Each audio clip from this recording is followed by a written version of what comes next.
Fondation Jean Jaurès. Penser pour agir. Antoine Delaporte, bonjour.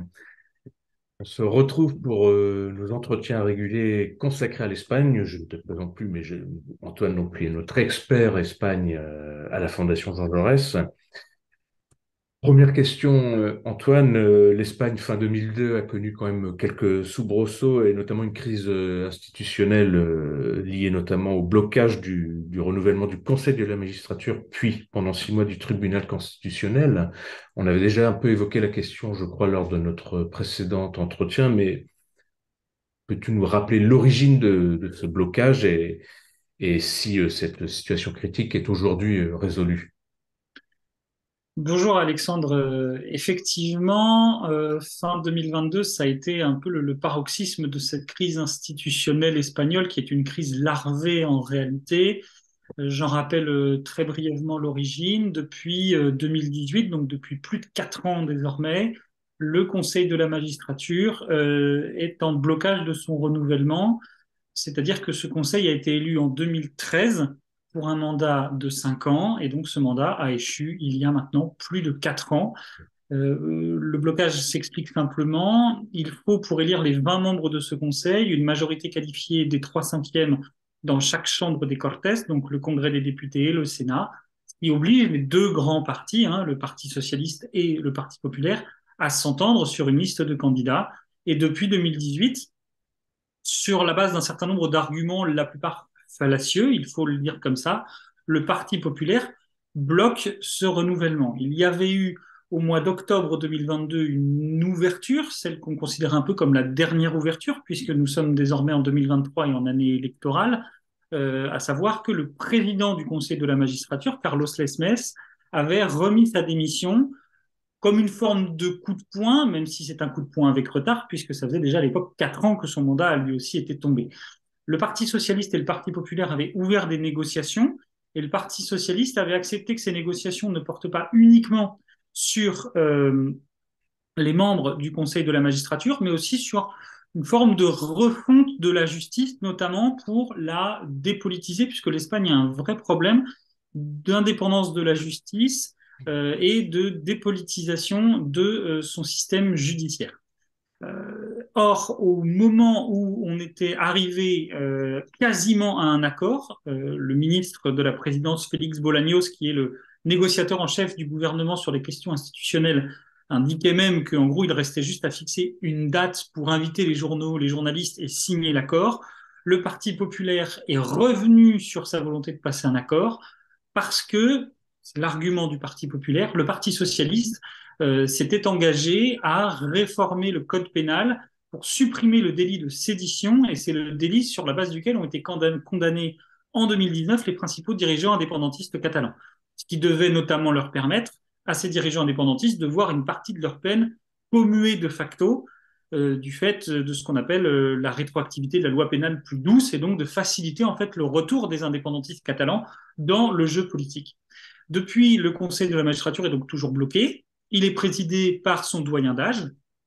Et la particularité, c'est que en Espagne, le tribunal constitutionnel dont tu parlais dans ta question, donc qui est l'équivalent de notre Conseil constitutionnel ici, se compose de 12 magistrats qui sont renouvelés par tiers. 4 sont élus par le Congrès, 4 sont élus par le Sénat, donc eux c'est bon, ils sont là, ils sont en place pour un mandat de 9 ans. Et ensuite, il en restait 4 à renouveler, 2 par le gouvernement et 2 par le Conseil de la magistrature. Or, il faut savoir que, un peu si on veut à l'image de la Cour suprême américaine, il y a des camps au sein du tribunal constitutionnel entre des magistrats qu'on va appeler progressistes, donc qui sont plutôt de gauche, qui sont souvent proposés par le Parti socialiste ou par ses alliés, et de l'autre côté, il y a des conservateurs qui sont proposés par le Parti populaire.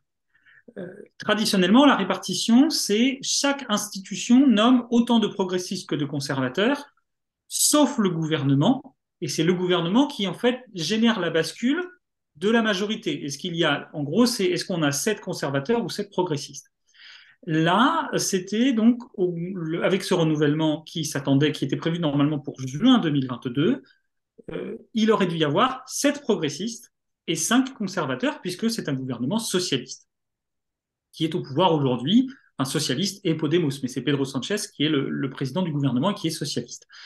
Le gouvernement a nommé ces deux candidats en novembre, avec déjà beaucoup de semaines de retard, parce qu'en fait, le Conseil de la magistrature lui-même bloquait ce renouvellement des magistrats constitutionnels. C'était une minorité de membres conservateurs de ce Conseil, donc de membres qui ont été proposés en 2013 par le PP, qui bloquaient ce renouvellement. Alors, pour des raisons officiellement, si je rentre dans le détail, j'aime pas trop être trop détaillé, mais il faut être précis quand même.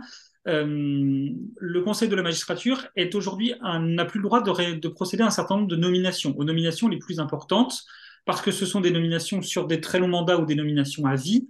Et pour forcer le PP à renouveler le Conseil de la magistrature, le PSOE avait retiré cette faculté de nomination au Conseil de la magistrature. Donc, la minorité du Conseil bloquait pour dire OK, on veut bien nommer nos magistrats constitutionnels si vous nous rendez nos possibilités de nomination pour l'ensemble des plus hautes fonctions judiciaires. On parle quand même des présidents de tribunaux de première instance, des présidents de cours d'appel et de tous les magistrats de la Cour de cassation. Donc c'est quand même beaucoup de postes qu'aujourd'hui, plus d'un quart sont vacants aujourd'hui, ce qui commence à déliter aussi l'efficacité du service public de la justice.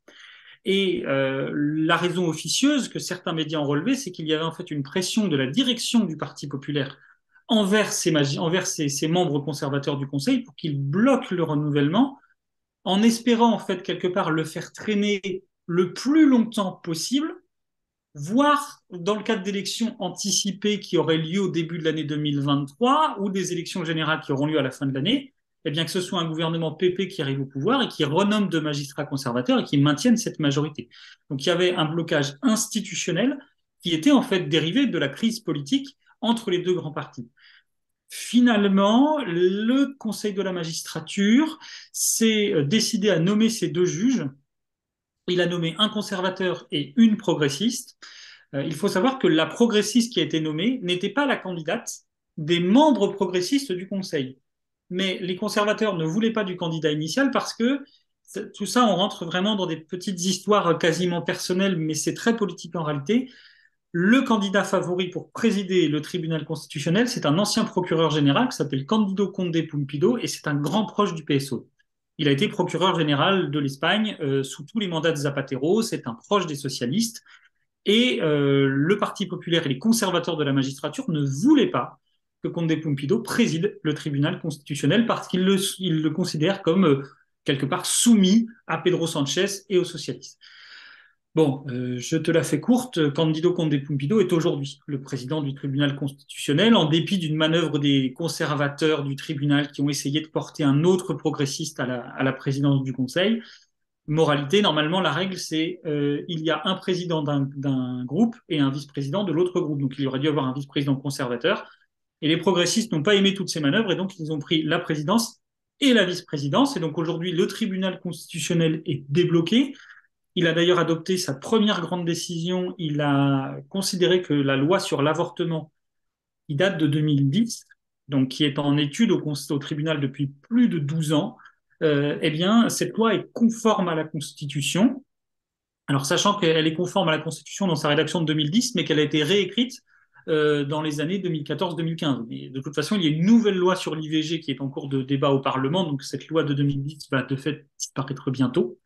Mais voilà, en tout cas, il y a vraiment eu une crise institutionnelle et cette crise institutionnelle aujourd'hui, elle perdure puisque le Conseil de la magistrature n'est pas renouvelé et que donc des vacances continuent de se produire aux principaux postes de la justice espagnole. Et aujourd'hui, voilà, on a une cour de cassation dont un quart des magistrats, parce qu'ils sont notamment partis à la retraite, ne sont pas remplacés, ce qui va commencer à poser des difficultés notamment dans la chambre du contentieux administratif, qui traite notamment de tous les recours contre les décrets du gouvernement. Eh bien, cette chambre risque de se retrouver sans quorum aujourd'hui, et donc sans plus pouvoir rendre de décision. Et il est très clair que d'ici aux élections de 2023, qui sont prévues en novembre-décembre, il n'y aura pas de rapprochement entre le PP et le PSOE. Le président du Parti populaire, Alberto Núñez Feijóo, a affirmé qu'il serait prêt à s'entendre avec le PSOE à partir du moment où ce ne sera plus Pedro Sánchez qui dirigera le PSOE, ce qui est quand même une manière de s'immiscer dans la vie interne de l'autre parti. Et donc, quelque part, Pedro Sánchez sera secrétaire général au moins jusqu'aux élections législatives. S'il perd les élections législatives, peut-être renoncera-t-il au secrétariat général.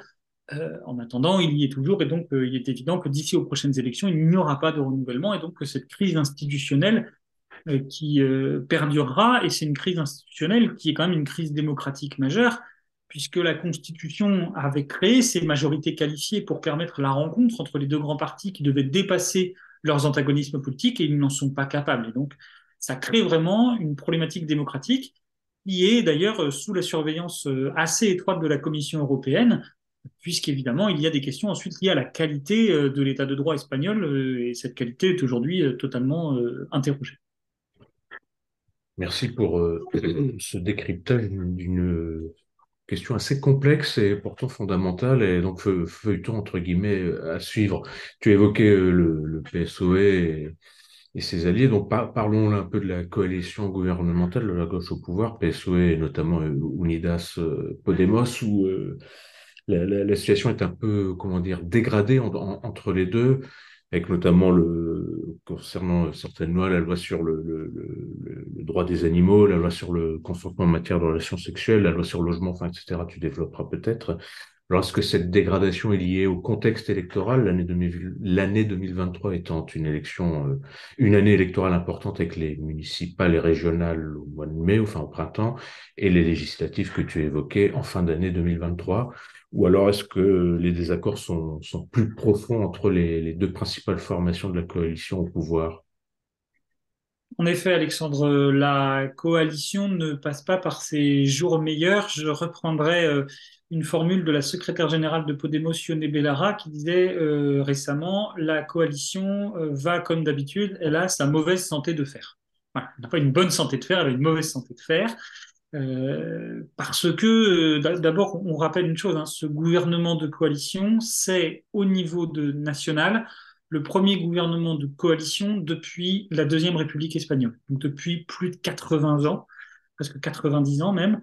Et donc, c'est aussi une manière d'apprendre à travailler ensemble, en plus entre un vieux parti, le PSOE, qui a gouverné sous la Deuxième République, qui a été un acteur majeur de la transition, qui a gouverné pendant 14 ans avec Felipe González, pendant 7 ans avec Zapatero, qui a gouverné au moins une fois toutes les communautés autonomes d'Espagne en assurant la présidence, au moins une fois dans toutes les communautés autonomes, et Podemos, qui est un parti plus jeune, qui est issu des mouvements sociaux, qui est un parti plus radical, qui a, c'est pas une critique, hein, c'est un fait, une culture de gouvernement moindre que les socialistes, qui, eux, ont peut-être, pour le coup, une très forte culture de gouvernement, peut-être une trop forte culture de gouvernement et de gestion.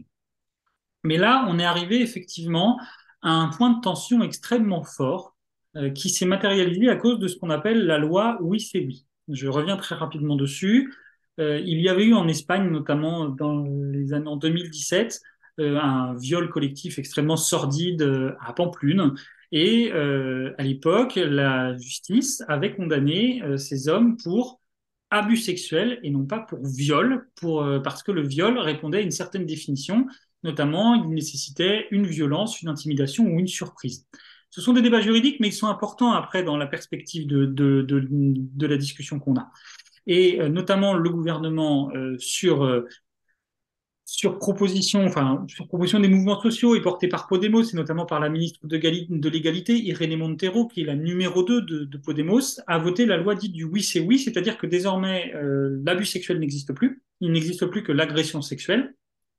C'est un peu factuel, c'est s'il y a pénétration sexuelle, c'est un viol, s'il n'y a pas pénétration sexuelle, c'est une agression sexuelle. Voilà. Et la question, l'agression sexuelle, elle est caractérisée par l'absence de consentement. Et la loi définit ce qu'est un consentement, sachant qu'elle dit qu'il faut tenir compte des situations dans lesquelles nous nous trouvons. Donc, voilà, ça reste sujet à interprétation, mais le cœur de la loi, c'est la question du consentement. Ce qui s'est passé, c'est qu'en fusionnant les délits d'abus sexuels et d'agression sexuelle, l'échelle des peines a été élargie. Et notamment, les peines les plus basses ont été encore réduites. On est passé certaines fois de 2 ans à 1 an ou de 6 ans à 4 ans en fonction des circonstances. Je ne rentre pas dans les détails des articles du Code pénal. Sauf que ce qui se passe, c'est que, on en parlait tout à l'heure, il y a la règle de la rétroactivité de la loi pénale plus douce. Et comme le délit d'abus sexuel a été supprimé, dans ce cas, les tribunaux doivent réviser les peines pour voir si, dans les mêmes circonstances, à quel délit aurait été condamnée la personne condamnée. Et donc, on se retrouve avec aujourd'hui, sur les 4000 personnes incarcérées pour agression sexuelle, abus sexuels et viols, sur près de 1000 condamnations qui ont été déjà revues par les tribunaux. Et on est, parce que les chiffres ne sont pas encore publics, on est entre 500 et 900 diminutions de peine. Donc, évidemment, ça génère un malaise social et politique gigantesque, puisque ce gouvernement revendique d'être le gouvernement le plus féministe de l'histoire d'Espagne et se retrouve quasiment tous les jours avec, dans la presse, ce que la presse appelle le goteo, donc le goutte à goutte. Là, tous les jours dans la presse, on a un condamné pour pédophilie qui prend 2 ans de moins, on a un condamné pour viol qui sort de prison plutôt que prévu. Et donc, ça génère évidemment un malaise très fort. Le Parti populaire, parti d'opposition, évidemment, récupère cette controverse, cette polémique, met en cause les socialistes, les accuse de mettre les violeurs dans la rue et les agresseurs sexuels dans la rue, propose de revoir le texte. Le problème, c'est que Podemos a adopté une posture qui est de dire que la loi est bien faite, elle est bien écrite, c'est qu'il y a une minorité de juges conservateurs et machistes qui l'appliquent mal. Visiblement, l'argument ne tient pas dans la mesure où certains juges, connus comme étant des juges progressistes, spécialistes des questions des violences faites aux femmes, ont eux-mêmes procédé à des révisions et des réductions de peine, parce que la loi est ainsi écrite. Le Parti socialiste a donc proposé une proposition de loi pour rétablir certaines circonstances aggravantes, notamment la violence et l'intimidation, ce qui ramènerait finalement, sans toucher au texte sur le consentement, mais ça ramènerait des éléments de l'ancien code pénal dont Podemos ne veut pas entendre parler, parce qu'il considère que ça crée un calvaire probatoire, c'est-à-dire c'est à la victime de prouver qu'il y a eu violence, qu'il y a eu intimidation, alors que la question du consentement est plus facile à prouver de leur point de vue. Et donc là, la coalition est vraiment extrêmement en tension sur ce sujet, même si Pedro Sanchez a été très clair. Il a dit: j'assume toutes les responsabilités, j'assume les décisions de mon gouvernement. Le Parti socialiste tente de réécrire la loi, mais on n'ira pas à la rupture avec Podemos sur ce sujet. D'autant que Yolanda Díaz, qui est donc la chef de file de l'espace politique de la gauche radicale au gouvernement, sur ce sujet n'a pas de prime. Podemos a décidé de ne pas bouger, et en l'espèce, Yolanda Díaz ne peut pas faire bouger Podemos, elle n'y arrive pas, donc elle a dit: dans ces cas-là, j'assume la position de Podemos, mais n'allons pas au clash, arrêtons d'aller au clash en permanence, parce que ça donne une très mauvaise image de notre gouvernement. Et effectivement, il y a eu d'autres sujets de tension. Très récemment, la loi sur la question des droits des animaux, c'est une loi pionnière en Espagne, hein, il n'y en a pas au niveau national. Et les socialistes, en fait, ont posé un amendement qu'ils ont fait voter contre l'avis de Podemos. Et alors que le texte est un projet de loi, donc normalement, dans l'accord de coalition, la règle, c'est les projets de loi, on les discute au gouvernement. Et une fois qu'on les a discutés au gouvernement, on ne les amende pas au Parlement, sauf si le gouvernement est d'accord. Et là, l'amendement dont je vais parler, c'est un amendement purement socialiste, c'est-à-dire qu'ils ont exclu tout ce qui avait rapport aux activités liées à la chasse de ce texte sur le bien-être animal, notamment les chiens de chasse, les meutes de chasse, etc. Il faut savoir qu'en fait, on s'en rappelle, on en avait parlé en 2022, le Parti socialiste a perdu les élections régionales en Andalousie. Or, dans certaines régions du Sud, on pense à l'Extrémadure, la Castille-La Manche et l'Andalousie notamment, il y a une forte activité de chasse et il y a des chasseurs qui votent socialiste, hein, très clairement. Voilà, la ruralité conservatrice a très longtemps a beaucoup voté socialiste. Et aujourd'hui, cette ruralité conservatrice, elle vote au mieux pour le PP, voire évidemment pour Vox, l'extrême droite. Et le Parti socialiste n'a pas voulu s'aliéner encore plus ce monde rural et donc a décidé d'aller contre Podemos et de dire non, non, on ne fera pas cette loi sur le bien-être animal pour les animaux liés à la chasse, par exemple. Et il se trouve que Podemos, sur ce sujet, a cédé, préférant une loi imparfaite que pas de loi du tout, mais à la tribune, la ministre des Droits sociaux, qui est aussi la patronne de Podemos, Ione Belarra, a assumé que cette loi ne lui convenait pas parfaitement du fait de cette imperfection sur la question de la chasse. Il y a évidemment, tu en as parlé aussi, la loi sur le logement, qui est la question de l'encadrement des loyers. Et là, on se retrouve avec peut-être un conflit effectivement idéologique, c'est-à-dire que Podemos est notamment issu des mouvements sociaux qui étaient contre la vie chère, contre les expulsions locatives, là où le PSOE est quand même plus proche des grandes entreprises vieux parti de gestion, je l'ai dit tout à l'heure, et donc notamment des grands propriétaires de logements. Et donc l'encadrement des loyers, il est plus favorable aux locataires, il l'est évidemment moins pour les grands propriétaires de logements. Donc on a cette opposition idéologique entre un parti social-démocrate à tendance libérale et un parti plutôt éco-socialiste de gauche radicale, qui est assez logique. Mais ces tensions sont exacerbées dans le cadre de l'année électorale dans laquelle nous sommes, pour une raison très simple, c'est que ces deux partis partagent un bilan de gouvernement, mais ils doivent, devant les électeurs, se différencier, et notamment dans les sondages, même si le PSOE n'est pas au mieux de sa forme, c'est Podemos qui aujourd'hui paye le plus lourd tribut et est en stagnation, voire en recul. Et on est finalement sur une forme de dualité, à la fois un désaccord idéologique, mais aussi des postures politico-électorales, parce que Podemos a besoin de retrouver son électorat et de pouvoir dire finalement on a cédé sur certains points dans le cadre de l'accord de coalition, mais sur des sujets cruciaux comme la question par exemple du féminisme ou du droit au logement, on n'a pas cédé face aux socialistes, que d'ailleurs Ione Belarra a très récemment présenté. Elle a dit que le Parti socialiste est un parti conservateur. Ce qui est vrai et faux, parce qu'il y a au sein du PSOE une tendance assez conservatrice qui s'exprime notamment dans les régions du Sud, notamment en Castille-La Manche. Mais voilà, c'est-à-dire que oui, et tout cela, évidemment, crée des tensions au sein de la coalition, mais personne n'ira à la rupture, parce qu'aller à la rupture de la coalition avant les élections, c'est admettre l'échec de cette coalition, et c'est surtout compliquer son éventuelle reconduction, même si aujourd'hui les sondages sont très clairs.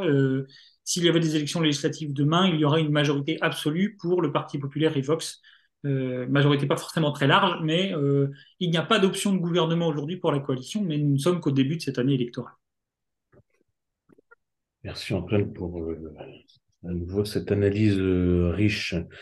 Si tu veux bien, passons du national au régional et évidemment une question incontournable concernant le feuilleton catalan. Donc en Catalogne, entre rupture au sein du camp indépendantiste et accord budgétaire sur le budget, donc avec les socialistes et Podemos, peux-tu nous faire rapidement un peu un panorama de la situation politique à Barcelone et dans sa région? Oui, effectivement, la Catalogne fait toujours l'actualité politique en Espagne. Il faut savoir que, on en avait parlé la dernière fois, il me semble, lors de notre dernier entretien, il y avait en Catalogne un gouvernement de coalition entre la gauche républicaine de Catalogne, donc un parti, bon voilà, je pense que son nom veut dire ce qu'il veut dire, et un parti qui s'appelle Ensemble pour la Catalogne, donc, et ce parti qui est chapeauté par l'ancien président indépendantiste Carles Puigdemont, qui est toujours, comme je le dis à chaque fois, installé ou exilé ou en fuite, selon le point de vue duquel on adopte, en Belgique. Donc ce gouvernement a été rompu, et donc le gouvernement catalan existe toujours, mais il n'est constitué que de la gauche républicaine qui dispose de 33 députés sur 135, ce qui fait quand même un gouvernement extrêmement minoritaire. Et étant donné que nous sommes encore dans une situation de crise économique et sociale du fait notamment de la forte inflation que l'Espagne connaît, les chiffres de janvier sont terribles. L'alimentaire a pris 15% en un mois. Enfin, c'est absolument délirant. Et donc, il y a besoin évidemment d'avoir un budget qui permette à la fois de renforcer l'investissement public, puisque nous avons eu la crise Covid qui a mis à mal la croissance économique, et puis de pouvoir prendre des mesures financières pour les familles les plus modestes. Alors évidemment, avec 33 députés sur 135, on ne vote pas un budget. Donc, d'abord, il y a eu un accord entre la gauche républicaine et Podemos, qui s'appelle en Catalogne En Comú Podem. Donc, c'est Podemos plus les partisans de la maire de Barcelone, Ada Colau. Voilà, c'est un groupe parlementaire commun, En Comú Podem. Mais ça fait 41 députés. Donc, il manquait encore beaucoup de sièges. Et il faut savoir que les socialistes ont aussi 33 députés. C'est le premier parti en voix en Catalogne. Et le chef du Parti socialiste catalan, qui s'appelle Salvador Illa, qui était le ministre de la Santé de Pedro Sánchez au début de son deuxième mandat, qui est celui qui a géré en fait les débuts de la pandémie en Espagne. Salvador Illa a toujours dit une chose, il a dit « Nous, on est le premier parti de Catalogne, on n'a pas de possibilité de gouverner parce qu'on n'a pas d'alliés pour le faire, mais on pense que la majorité indépendantiste ne peut pas faire des choses bien parce qu'elle ne pense qu'à l'indépendance et pas assez au territoire. S'il y a des accords à passer qui sont bénéfiques à la Catalogne, nous prendrons nos responsabilités. » Et donc, il y a eu des négociations très longues parce que les socialistes catalans, quelque part, ont voulu rendre à la gauche républicaine la monnaie de sa pièce par rapport à Madrid. Je m'explique.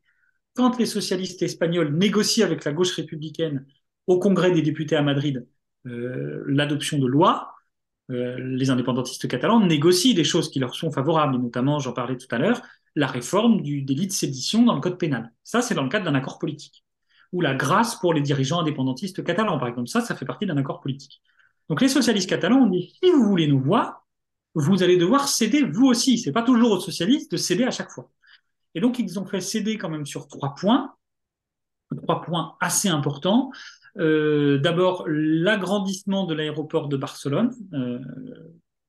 Ensemble pour la Catalogne le défendait. La gauche républicaine s'y opposait parce qu'elle était notamment soutenue par les collectifs écologistes, etc. Parce qu'il faut savoir que l'aéroport d'El Prat est en bord de mer et il borde des zones. Il est en bord de mer et en bordure du delta du Llobregat, qui est l'un des grands fleuves catalans, et c'est une zone classée, etc. Et donc évidemment des activités aéroportuaires.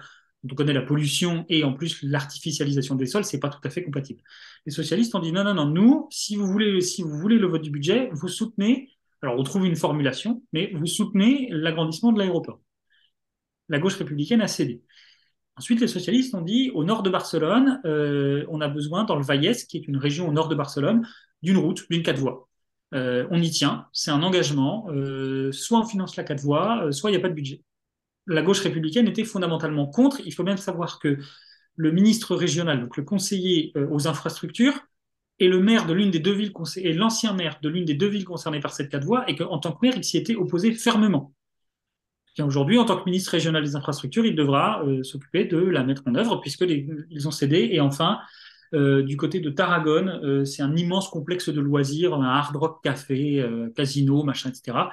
Parce que les socialistes pensent évidemment emploi, développement économique, etc. Bon. On critique ou pas, ça, c'est pas le sujet, mais ils ont réussi à poser ces 3 conditions et la gauche républicaine a été obligée de céder. Et donc,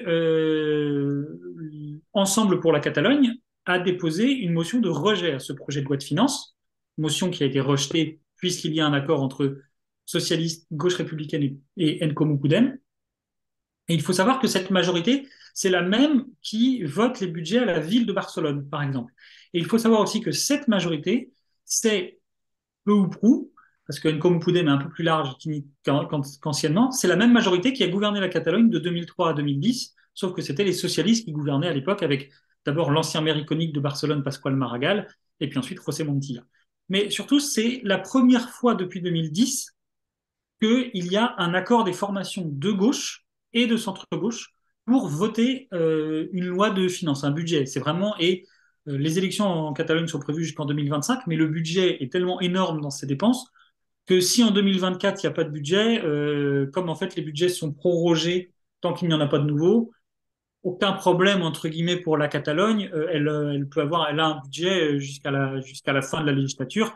Mais voilà, en tout cas, cet accord il est très important parce que d'abord c'est vraiment la rupture entre indépendantistes est consommée aujourd'hui entre les partisans de Carles Puigdemont et les partisans de la gauche républicaine. Et puis ensuite parce que il y a cet accord à gauche. Alors il ne préjuge pas d'un accord de législature, il ne préjuge pas d'un retour des socialistes au pouvoir en Catalogne, mais il ouvre quelque part un nouveau scénario politique, puisque finalement, même si la question de l'indépendance reste centrale pour la gauche républicaine, elle n'est plus aujourd'hui quelque part centrale. Elle a été déplacée finalement.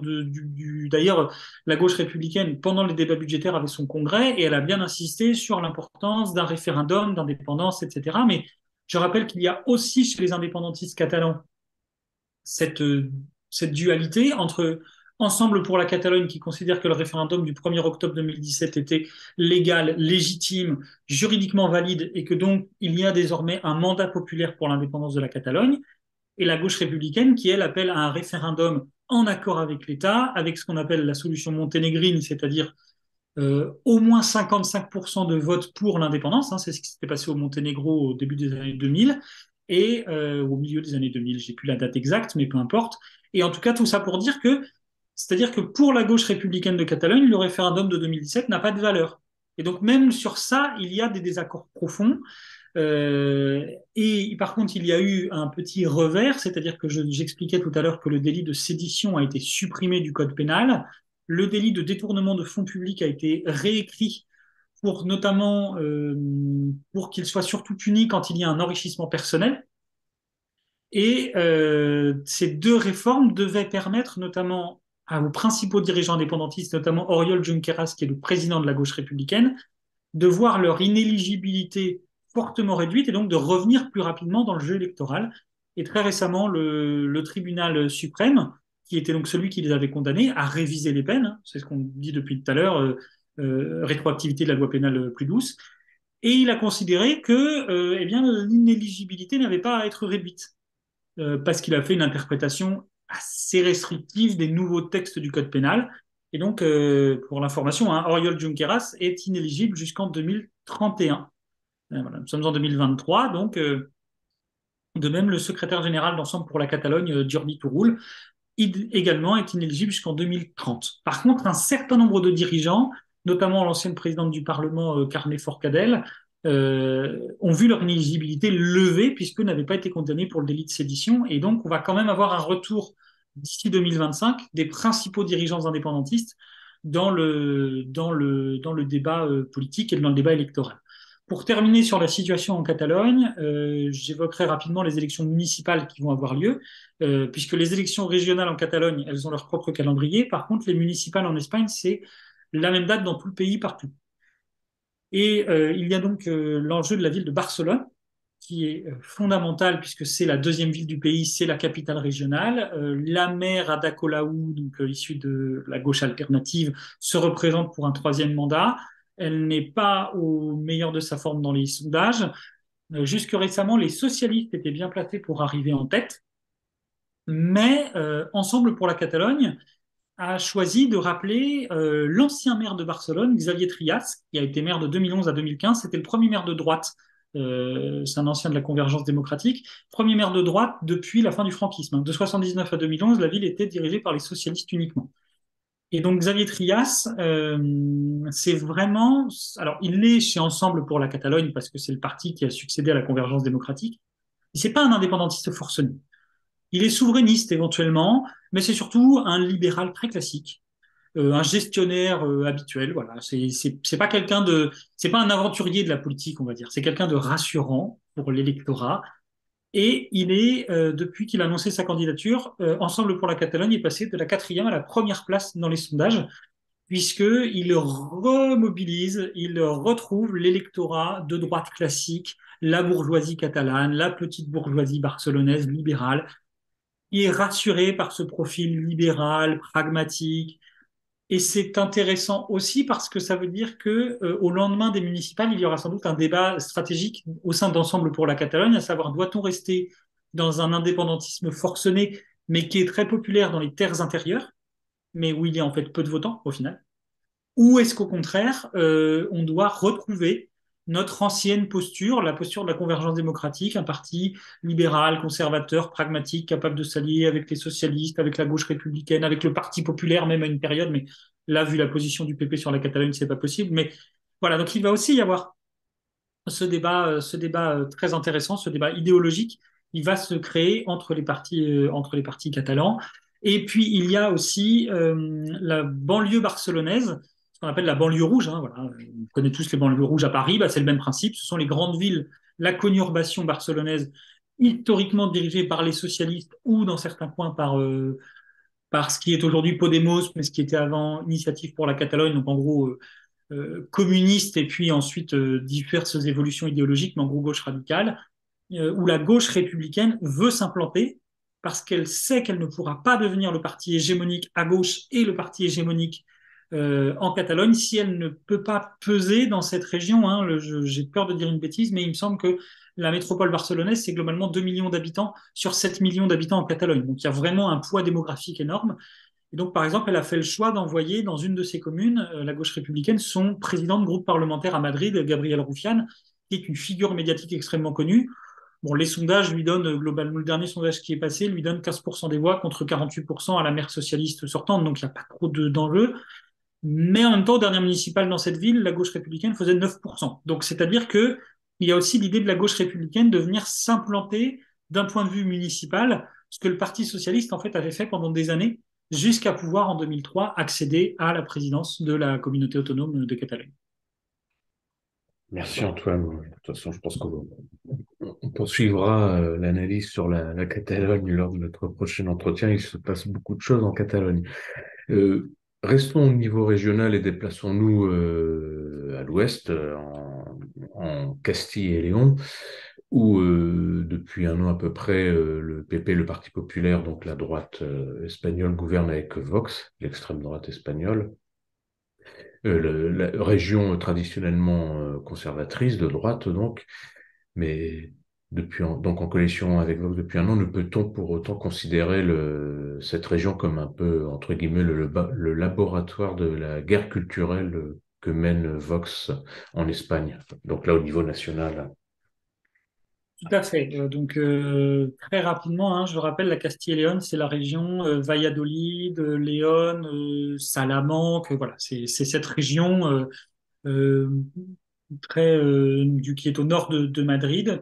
Il faut savoir que cette région, en fait, elle rassemble la vieille Castille et le pays de Léon, le pays de Léon. Et en fait, ces deux territoires ont été fusionnés artificiellement au moment de la transition démocratique par l'Union du Centre démocratique, qui était le parti dominant à l'époque, pour en fait créer un territoire politiquement conservateur qui serait finalement pour la droite toujours une forme de repli. C'est-à-dire que quelle que soit l'évolution des autres territoires politiques en Espagne et au niveau national, il y aurait toujours au moins une région de droite et donc une région où un parti de droite gouvernerait, pourrait former des cadres, etc. Effectivement, il y avait eu en février 2022 des élections. Le Parti populaire était arrivé en tête, mais sans réellement progresser, alors qu'il visait évidemment une majorité absolue au Parlement.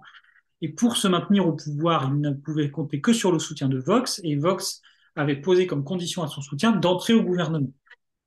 Vox siège donc au gouvernement avec 4 membres, et le vice-président de la région, qui s'appelle Juan García Gallardo, a une particularité, c'est qu'il n'a pas de pouvoir. Il n'a pas d'administration, mais il n'a aucune compétence particulière, ce qui est très pratique pour lui parce que ça lui permet de faire des propositions et de lancer des trucs, mais de ne jamais avoir à les assumer derrière.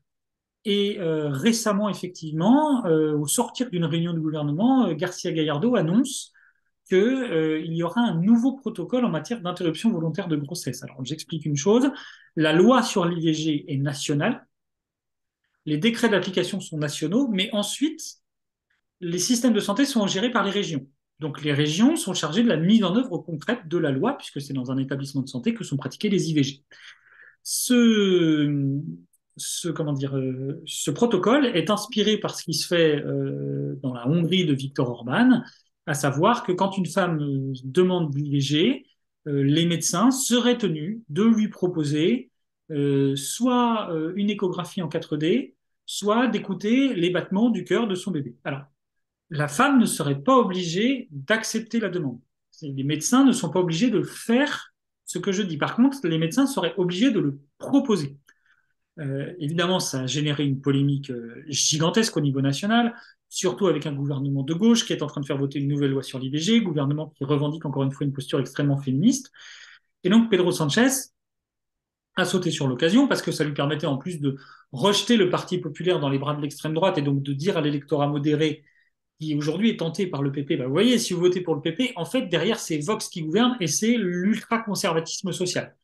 Donc le Parti socialiste, enfin le gouvernement a menacé de faire un recours devant le tribunal constitutionnel, ce qui fait que le président de la région du PP a dit non, non, non, non, mais c'était une expression personnelle, mon gouvernement n'a rien décidé, le protocole anti-avortement ne change pas, ce qui a généré derrière effectivement une furie de la part de Vox. Vox est furieux parce que Vox disait on s'est mis d'accord sur des mesures en faveur de la natalité, etc. Et ce qui est rigolo, c'est que peu après cette proposition de Vox en Castille et Léon, qui pour le moment n'est pas allée à son terme, le tribunal constitutionnel, je le disais tout à l'heure, a validé la loi sur l'IVG de 2010. Et le président du PP, Alberto Núñez Feijóo, avait dit très bien, la loi sur l'IVG est constitutionnelle, donc c'est une bonne loi. 4 jours après cette déclaration, le porte-parole du PP disait l'avortement n'est pas un droit. Alors qu'en plus, le porte-parole du PP est censé être le plus libéral et modéré de l'équipe de direction. Tout ça pour dire que finalement, les questions sociales et sociétales sur lesquelles le PP est toujours très mal à l'aise, parce qu'en fait, c'est un parti qui, je rappelle l'idée, hein, est censé rassembler du centre libéral jusqu'à la droite conservatrice radicale. C'est ça l'objectif du PP, c'est vraiment tout ce qui est à droite du PSOE, je prends. C'est comme ça qu'il a été conçu. Et donc, sur les questions de société, il marche évidemment sur des œufs. Et normalement, la règle au sein du PP, c'est on s'oppose à toute évolution de société tant qu'on gouverne. Si jamais les socialistes en mettent une en place, on ne revient pas dessus ou alors à la marge. Là, la posture sur l'avortement, elle a créé une vraie controverse au sein du parti et surtout, elle a redonné des ailes à Vox qui surnomme le Parti populaire la derechita, c'est-à-dire la petite droite qui ne s'assume pas, qui, dans le discours de Vox, cède au discours, au consensus progressiste, qui est de droite mais qui en fait est de gauche. Enfin, voilà. Donc du coup, ça a redonné à Vox des ailes, alors que Vox était effectivement depuis quelques mois dans les sondages un peu en difficulté. De même, Vox tente d'obtenir l'abrogation de la loi dite de mémoire historique. Ce qu'on appelle la mémoire historique en Espagne, en fait, c'est simplement faire la lumière sur la réalité des crimes de la guerre civile et du franquisme. Voilà. Parce que, en fait, je rappelle que dans l'accord de transition post-franquiste, c'est légalisation des partis de gauche contre fermeture des yeux totale sur les horreurs du franquisme et de la guerre civile. Et donc, il y a une loi en Castille et Léon qui prévoit notamment les règles pour l'exhumation des fosses communes, l'identification des personnes, le débaptême parce qu'il y a encore des monuments à la gloire de Franco, donc normalement, et du franquisme, donc il y a une loi nationale aussi qui interdit l'exaltation, etc. Et donc Vox veut revenir sur la loi régionale et ne l'a pas obtenue, mais a obtenu que soit présentée un jour une loi sur la concorde civile. Bon, on ne sait pas trop ce qui est censé avoir dedans, mais qui est censé un peu tempérer les éléments de la loi de mémoire historique. Pour le moment, malgré tout, Vox, en fait, veut faire de cette région un laboratoire, mais le problème, c'est qu'ils n'ont pas vraiment les moyens de l'imposer au parti populaire, sauf à rompre le gouvernement. Mais la rupture d'un gouvernement, ça a toujours des conséquences, notamment des conséquences politiques et des conséquences financières. Donc un parti qui est de gouvernement dispose de moyens, dispose de budget, peut placer ses collaborateurs dans les administrations. Donc il y a quand même un intérêt pour Vox. Et en plus, si Vox vient rompre la coalition maintenant, alors que son objectif c'est d'entrer en coalition nationale avec le PP après les élections législatives de la fin de l'année, forcément, ça ne donnera pas envie au PP, ça donnera encore moins envie au PP, déjà que le PP n'en a pas envie, ça donnera encore moins envie au Parti populaire de faire une coalition au niveau national.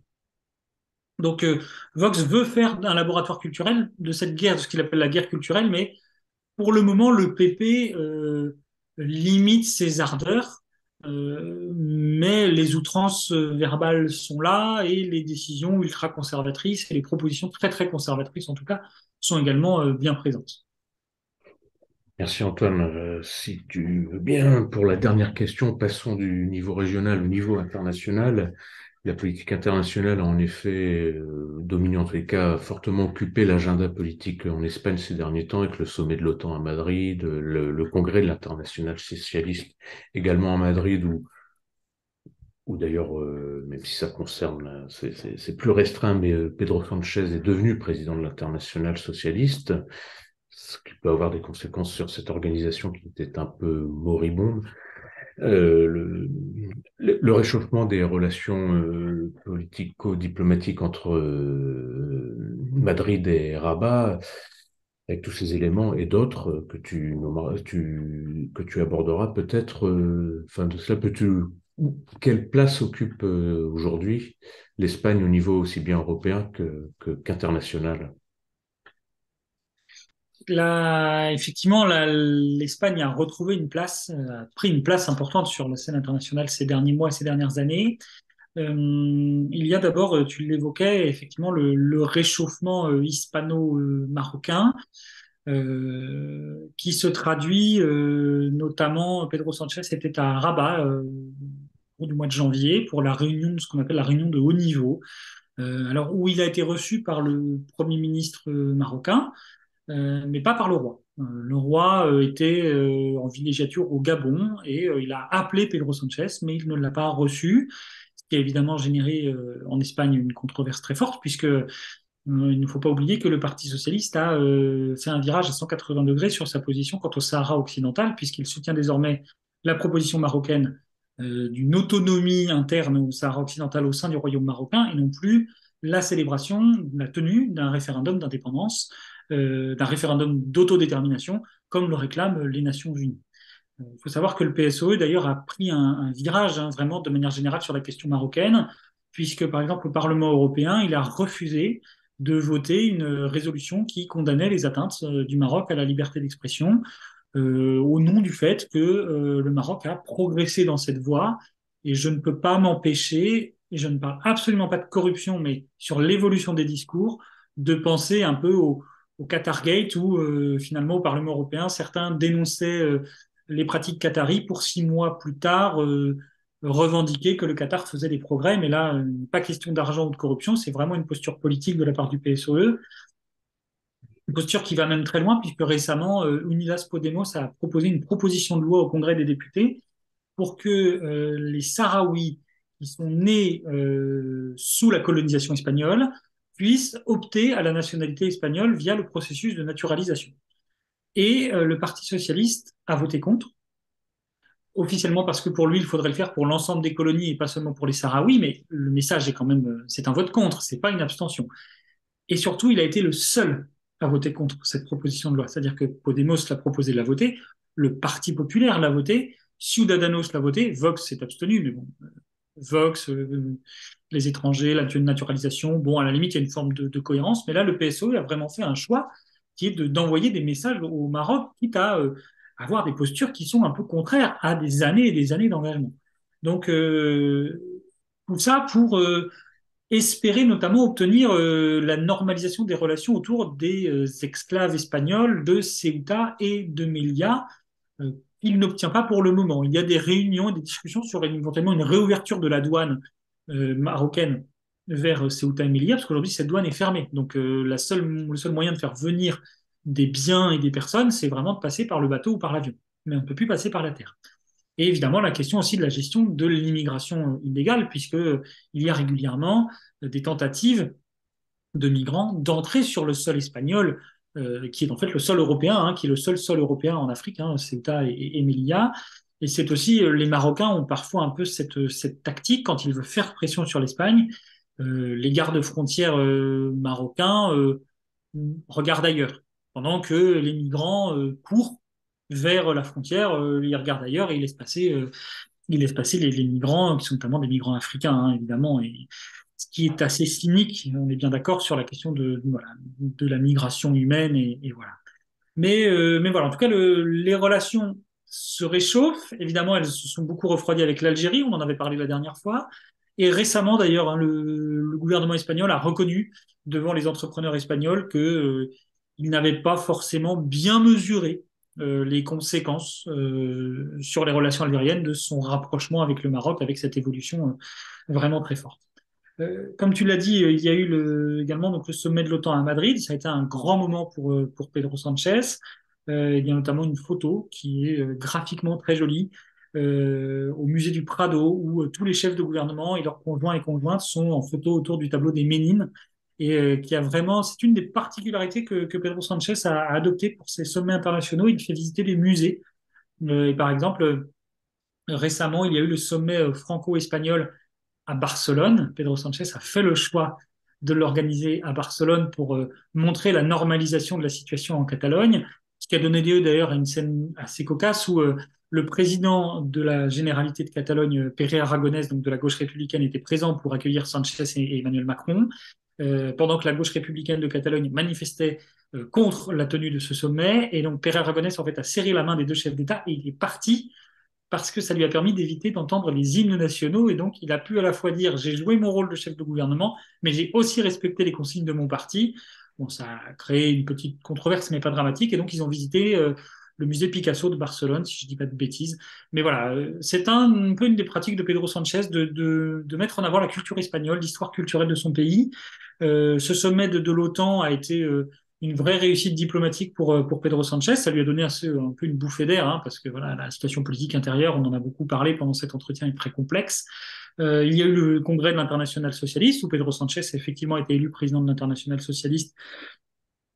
Je rappelle hein, qu'il succède à Georges Papandréou, qui était le Premier ministre grec de la crise grecque et qui était toujours président de l'Internationale socialiste, bien qu'il ne soit plus membre du PASOK. Mais bon, ça c'est, je suis pas spécialiste de la politique grecque, mais ça c'est un autre sujet. Mais ça a permis aussi à Sanchez d'avoir voilà, de mettre un peu en avant une posture de progressiste international qui a été renforcée récemment par sa participation au Forum de Davos, où le président du Forum de Davos qui est quand même un forum économique très orienté libéral et patronal, et où il a salué la réponse espagnole à la crise du Covid et à la crise de l'inflation. Et évidemment, pour Pedro Sanchez, c'est une vraie victoire, puisque dans son pays, le patronat a refusé de signer le dernier accord en date sur la hausse du salaire minimum.